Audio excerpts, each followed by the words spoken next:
Halo guys, balik lagi di Seeker. I'm back guys. Abis bertapa lama deh kan? Udah wisuda gua. Wisuda. Bener. Kita kali ini mau bahas artis lagi nih bro. Artis lagi ya, artis cantik. Artis cantik, tapi asal Tiongkok juga nih. Dulu sih cantik, sekarang masih cantik gak bro? Oh masih cantik, kalau kata gue sih masih cantik. Masih cantik ya? Iya. Walaupun udah agak umur dikit. Tante cantik ya? Tante cantik. Namanya tuh Vicky Chow. Vicky Chow. Vicky Chow tuh gue ingetnya dulu tuh imut, cute. Ya, matanya bulat ya. Matanya bulat ya. Kan kalau orang Chinese biasanya matanya sipit, tapi ini bulat, belok. Agak belok. Nah, Vicky Chow ini artis terkenal dari Tiongkok. Tiongkok betul. Jadi dia tuh selain artis tuh sekarang dia udah jadi pengusaha, ya kan? Sutradara film juga, produser, dan dia juga nyanyi bro. Nyanyi ya? Albumnya banyak ya? Banyak albumnya. Bisa nyanyi lagunya nggak bro? Aduh enggak, nanti backsoundnya ya. Backsoundnya ya. Nah dia tuh dinobatkan sebagai salah satu artis dengan bayaran tertinggi di Tiongkok. Iya dong. Jadi dulu waktu zaman lagi paling kondang-kondangnya di Indonesia, salah satu serial TV-nya. Nah ini yang paling terkenal itu Putri Hwachu. Atau Hwachu Keke. Iya betul. Nah itu gue inget banget waktu itu gue lagi zaman SMA. Ya. Kalau gue pulang sekolah, itu nenek gue, tante gue, sama pokoknya yang cewek-cewek di rumah itu lagi pada nonton bro. Berarti bukan angkatan kita ya? Angkatan tante lu ya? Angkatan tante gua. Dulu waktu itu gua lagi ABG, masih ABG. Iya, betul. Nggak usah sebutin tahun berapa tuh bro? 98. 98. Jadi saking boomingnya, film ini tuh dibikin sampai 2 season. 2 season. Season pertama tuh tahun 98, season kedua 99. 99. Tapi cuma 2 season ya, nggak kayak Cinta Fitri itu jilid kesekian. Lu ikut main nggak dulu? Enggak. Nah dia tuh dinobatkan juga sebagai artis terbaik di dalam penghargaan Golden Eagle. Golden Eagle. Jadi Golden Eagle tuh salah satu untuk apresiasi ke artis-artis terbaik di Tiongkok ya. Iya betul. Nah si Vicky Chow ini dia nggak cuman main di film-film TV, sinetron, tapi dia juga main di film layar lebar. Yang masuk box office tuh. Box office. Salah satunya yang favorit gue nih Shaolin Soccer. Oh iya. Bareng Stephen Chow. Atau Chow Sing Che ya, yang dikenal ya. Chow Sing Che. Si Chow Sing Che juga kan bikin film apa yang masuk box office itu Kung Fu Hustle ya. Kung Fu Hustle. Nah salah satunya bareng si Vicky Chow. Iya, betul. Ini juga di booming juga. Soccer ya. Lalu dia ada juga main yang lumayan booming juga nih. Itu filmnya bareng si Tony Leung. Oh iya, yang gue bahas kemarin tuh, Radcliffe ya. Judulnya Radcliffe. Ini film keren juga. Betul, kalau mau nonton nih linknya di atas nih, ya kan? Ini mah filmnya lebih ke action. Ya, betul. Action sejarah juga ya. Sejarah betul. Sejarah Three Kingdoms bro. Oh Three Kingdom itu ya bro? Iya ya itu. Gue belum pernah nonton. 1, 2 gitu kan. Nonton dong yang kemarin gue bahas. Siap bro. Nah dia nih termasuk artis yang cukup berprestasi. Jadi dia banyak dapat penghargaan di dunia film ini. Di dalam negeri maupun di luar negeri ya? Di luar negeri. Itu hebat. Nah hebatnya lagi nih selain dia main film dan sinetron, dia ternyata juga jago nyanyi bro. Jago nyanyi. Sampai merilis 7 album ya? Iya, dia punya 7 album. Karena prestasinya ini di 2006 dia dapat penghargaan. Nah itu yang luar biasa tuh. Nah MTV Asia Award. Asia Award ya. Dia dapat penghargaan. Jadi artis favorit dari China ya. Nah memang waktu itu MTV lagi rajin-rajinnya ngadain award kan. Betul. Zaman kita mah Iya. MTV masih happening ya. Happening. Zaman kita masih happening. Nah, dia juga masuk ke dalam daftar 100 selebriti China versi Forbes. Selama beberapa tahun. Itu luar biasa tuh. Dan hebatnya lagi si Vicky Chow ini, dia juga jadi seorang sutradara. Saudara ya? Sutradara. Jarang-jarang kan cewek jadi sutradara ya. Dan garapan pertama dia tuh judulnya Soyang ya, di tahun 2013. Itu dibintangin oleh Mark Chow. Ya. Dan ini lumayan sukses juga nih film ini. Nah bro, sekarang kita mau bahas yang kontroversialnya. Ya. Kisah yang agak bermasalahnya nih. Nah itu dia, justru yang serunya tuh ini nih bro. Ini jadi dia cewek bermasalah nih. Menurut pemerintah China, kan? Nah, ini kita akan bahas nih. Jadi waktu itu tanggal 27 Agustus 2021, semua filmnya atau drama televisinya atau sinetronnya yang dibintangi sama Vicky itu dihilangkan dari layanan streaming di China. Jadi tiba-tiba lenyap aja. Ya, kayak contohnya di Iqiyi. Iqiyi ya. Iqiyi kan itu kayak kalau di Indonesia tuh VTV, di Amerika tuh Netflix. Kalau kita platform streaming mah lokalan ada, ini mah lokalan China-nya punya. Di Iqiyi itu semuanya hilang. Weibo-nya juga Weibo tuh kayak Instagramnya ya. Instagram China, Weibo-nya juga hilang, dihapus. Weibo-nya hilang semua ya. Nah ini kan. Jadi kayak eksistensi atau keberadaannya tuh nggak jelas. Nggak jelas, hilang aja. Nah kenapa kan ini bingung nih. Nah ini yang ramainya kan. Ini memang jadi banyak yang bertanya-tanya bro, karena nggak Vicky Chow doang. Jadi ada beberapa orang. Tapi karena si Vicky Chow ini salah satu figur yang sangat populer, jadi orang banyak yang kaget gitu. Karena kan fansnya banyak bro, fansbase-nya banyak, jadi banyak yang bertanya-tanya. Jadi salah satunya tuh Vicky sama suaminya tuh punya hubungan baik nih sama Jack Ma. Jack Ma tuh pengusaha dan pemilik Alibaba. Alibaba, iya. Jadi si Vicky dan suaminya ini ternyata juga memang pemegang saham kedua terbesar di Alibaba. Setelah Jack Ma tentunya. Betul. Jack Ma yang pertama, keduanya si Vicky sama suaminya. Ya kan yang menurut berita tuh yang kita tahu ya, dari berita Jack Ma kan musuhnya pemerintah China lah gitu kan. Jadi Jack Ma ini juga sempat menghilang bro. Keberadaannya beberapa bulan ya. Karena waktu itu di bulan Agustus tahun 2021 itu di acara ada konferensi perekonomian itu di China, di Shanghai tepatnya, Jack Ma itu memberikan speech. Karena dia tuh figur yang cukup terkenal dan figur yang memang diakui sukses di perekonomian sebagai China. bisnismen lah gitu ya. Sebagai bisnismen dan salah satu bisnis Alibaba tuh yang terbesar di China. Betul. Jadi dia mengkritik perekonomian China yang dianggapnya itu udah terlalu usang. Versi dia. Nah ini pemerintah China tuh nggak suka nih. Jadi kan? Seakan-akan si Jack Ma itu bilang pemerintah China tuh seperti pawn shop. Pawn shop tuh jadi kayak rumah gadai. Jadi orang menggadaikan sesuatu, terus pemerintah memberikan dana gitu. Nah, pemerintah China itu nggak suka bro. Betul. Dan grupnya Alibaba ini juga dianggap memang udah terlalu memonopoli bisnis di China. Nah, salah satunya tuh si Vicky pemegang saham terbesar keduanya kan. Jadi mungkin ada sangkut pautnya. Ada kaitannya. Iya, dengan si Jack Ma ini. Betul. Nah, yang kedua, Vicky juga disinyalir melakukan manipulasi market ketika berbisnis saham di perusahaan Alibaba. Nah, kayak gimana nih bro? Salah satu anak perusahaannya lah. Kayak gimana? Jadi kayak misalkan dia bikin isu atau dia melakukan insider trading. Insider trading. Trading, jadi dia info orang suruh beli, terus begitu sahamnya naik atau turun baru jual gitu. Jadi akal-akalan lah. Akal-akalan dia gitu. Akal-akalannya mereka lah. Tapi ini itu paling nggak suka tuh. Iya, karena pemerintah China ini memang mereka kan cukup concern sama yang namanya bisnis dan perekonomian. Iya betul. Jadi mereka ingin semua bisnis dan perekonomian itu mereka yang ngatur. Dikendalikan sama pemerintah China mereka yang setting, gitu bro. Nah bro, ini spekulasi berikutnya. Jadi Vicky Chow tuh diduga menggelapkan pajak. Waduh, pengemplang ya. Alias nggak bayar pajak. Waduh, kacau. Ini masalah serius nih kalau di China ya. Iya, karena di Indonesia juga serius sih. Pemerintah China strict banget dan galak banget soal pajak. Betul. Jadi, bahkan dia tuh nggak bayar pajak melebihi atau lebih parah dari artis Fan Bingbing.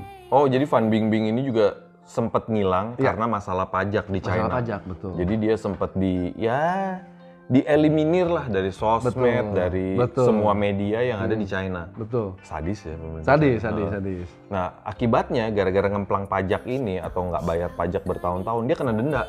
Kena denda nih ya? Kena dendanya juga nggak kira-kira ya bro. Nggak kira-kira ya? 299 juta yuan. Itu kira-kira rupiahnya tuh sekitar 680 miliar rupiah. Dendanya bro. Dikit. Itu baru dendanya. Kebayang pajak yang dia sikatnya sama dia. Kan? Nah, gila juga nih guys. Jadi kalau soal pajak-pajak gini pemerintah China memang nggak bisa mentolerir even ini artis. Jadi ditambah lagi sebagai public figure, pemerintah China ini nggak suka kalau misalkan seorang selebritis atau artis itu terlalu diagung-agungkan. Terlalu dipuja ya? Iya, apalagi selebritis ini melakukan hal yang kurang baik. Jadi dianggapnya mereka ini menjadi contoh yang kurang baik. Iya. Nah, jadi sama pemerintah ini kenapa dihilangkan? Karena dianggap mereka ini memberikan dampak yang negatif ke kaum rakyatnya, kaum muda ya, anak-anak muda. That's why dia eliminir melalui dari sosial media. Iya, semuanya dihilangkan ya. Nah, memang sebenarnya ini menurut gue bagus banget. Iya sih. Karena sebagai kaum muda ini mereka kan yang akan jadi fondasi suatu negara ke depannya. Nah, bro. Jadi kontroversi selanjutnya yang menimbulkan spekulasi kenapa Vicky Chow ini menghilang hilang dari eksistensi. Jadi si Vicky Chow ini pernah kedapetan dia pakai kaos motifnya bendera Jepang, bro. Yang matahari itu ya? Matahari, bendera Jepang. Bahaya banget tuh. Karena kalau kita runut ke sejarahnya, China ini memang sangat sensitif sekali soal urusan sama Jepang. Kenapa tuh? Karena China kan pernah dijajah Jepang. Sama kayak kita Indonesia. Sama kayak kita Indonesia, betul. Jadi memang membekas luka yang sangat dalam sekali buat China. Yang kejadiannya di mana tuh? Terutama kejadian yang Rape of Nanking. Nah, itu dia. Jadi di situ waktu itu tahun 1937 itu pembantaian orang-orang China gede-gedean ketika Jepang invasi ke China. Itu sampai mayatnya dibuang-buangin gitu. Iya, dialung-alungkin ke sungai dan ternyata memang terjadi juga pemerkosaan yang gila-gilaan pada masa itu. Iya. Gue juga kalau waktu itu cerita dari bokap, dari nyokap gue juga waktu zaman Jepang itu emang ngeri banget. Ngejajah ke Indonesia. Di Indonesia sebenarnya sama ngerinya, cuman sama kita ngerinya, betul. Mungkin nggak terlalu terekspos dan tidak terlalu terdokumentasi, betul. Bro. Nah, balik lagi ke si Vicky ini, dia malah pakai kaos bendera Jepang. Iya, dianggapnya nggak sensitif. Ini jadi sensitif banget buat ini kan. Nah, jadi dibilangnya dia nggak nasionalis lah gitu kan. Betul sekali. Jadi dianggapnya dia menyinggung lah. Ada satu artis juga, bro, cowok nih, Chang Cha-han. Dia juga sempat dikritik abis-abisan kan, sampai hilang juga mungkin. Gara-garanya dia berfoto di salah satu kuil di Jepang. Ternyata kuilnya itu yang didirikan untuk menghormati tentara-tentara Jepang yang tewas yang gugur ya di Perang Dunia Kedua, bro. Iya. Padahal tentara-tentara ini yang ngebantain orang-orang di China. Benar. Jadi itu dianggapnya juga, wah ini blunder nih. Iya, kayak penghinaan sebetulnya gitu jadi ya. Ada ketidaknasionalismean nih dianggapnya. Sampai dihujat tuh ya si aktor ya. Jadi memang pemerintah China sangat tidak bisa mentolerir hal-hal yang menyinggung seperti ini gitu. Dia juga pernah foto sama Dewi Soekarno. Nah, Dewi Soekarno kan orang Jepang kan? Aslinya memang orang Jepang, dinikahin oleh Presiden Soekarno. Iya. Dia pernah foto nih. Pernah foto bareng. Itu pun dianggapnya public figure Jepang, ngapain fotoan sama public figure China gitu kan. Karena kan Dewi itu kan diduga mata-mata kan. Mata-mata juga. Mata-mata Jepang gitu ya. Ya agen ganda lah mungkin ya. Dan ternyata aktor Chang Cha-han tadi itu di bawah agensinya Vicky Chow. Jadi ini saling berkorelasi ya. Dari si Alibaba, si Jack Ma, ke Vicky Chow, ke Chang Cha-han. Jadi kemana-mana nih ya. Kena semua nih jadinya. Nah bro, sejak si Vicky ini menghilang. Atau nggak bisa ditemuin nggak bisa ditemuin kemana-mana. Orang jadi bertanya-tanya kan. Iya. Sebenarnya dia ini kemana? Jadi orang berspekulasi nih. Ada yang bilang dia katanya udah kabur ke Amerika. Minta suaka. Ada juga yang bilang katanya dia udah masuk penjara. Di China. Di penjara nih dia sama suaminya. Terus ada juga yang berspekulasi katanya dia lagi di Perancis. Dia jadi punya perkebunan wine di Perancis. Dia lagi nge-wine terus lagi santai-santai aja ya. Nah, jadi tepatnya si Vicky ini ada di mana? Nah, itu dia. Yang tahu siapa? Hanya Tuhan dan dia yang tahu ya. Iya, ini jadi memang misteri banget nih, bro. Betul. Karena kasus-kasusnya dia ini dan jejaknya kemana, nggak ada yang tahu, bro. Nggak ada yang tahu. Semuanya hilang aja gitu ya? Hilang aja. Nah, nggak berhenti sampai situ aja, bro. Jadi menurut kabar, banyak ekuitas perusahaan yang di bawah nama Vicky dan suaminya ini udah dibekukan nih oleh pemerintah China. Ekuitas itu apa tuh, bro? Ekuitas itu jadi hak kepemilikan. Hak kepemilikan ya? Ya, bisa berupa aset, bisa juga berupa saham. Saham juga. Jadi kan kayak dia punya saham cukup besar nih di Alibaba. Nah, itu udah pasti nggak bisa dijual. Berarti secara nggak langsung tuh si Vicky ini lagi mau dimiskinkan ya sama pemerintah China ya? Karena memang dia dianggap berbuat kesalahan ya. Kesalahan yang impact-nya atau dampaknya itu cukup masif. Nggak cuman ke perekonomian, tapi juga ke apa ya? Kalau gue bilang sih dampak yang kurang baik ke orang banyak. Orang banyak. Jadi seakan-akan perbuatan yang dia lakukan ini kalau nggak dihukum, jadi pembenaran. Ya itu dia. Ini masalah nih, masalah besar. Karena kalau misalkan memang salah ya harus dihukum setegas-tegasnya gitu. Nah bro, jadi setelah tadi kita ceritain tentang kisahnya Vicky Chow, kontroversinya, nah sekarang kita ceritain juga tentang biodatanya. Latar belakangnya ya. Nah, Vicky Chow tuh lahir di China. Tanggal 12 Maret tahun 76. Ya. Jadi tahun ini tuh Umurnya 46. Masih muda, bro. Masih muda. STW. Tapi tuaannya dibanding lu. Gue liat IG-nya masih cakep. Cantik ya? Cantik. Benar. Jadi kayaknya makin tua makin cantik. Oh, yes. Nah, dia jadi menikah dengan seorang pengusaha kaya asal Singapura. Jadi suaminya ini memang aslinya orang Singapura. Namanya Huang Yulong. Ya. Nah, dia tuh nikah di tahun 2008 ya? 2008. Dari pernikahannya ini, dia memiliki seorang putri, namanya Huang Qing. Nah, lahir pada tahun 2010. Ya.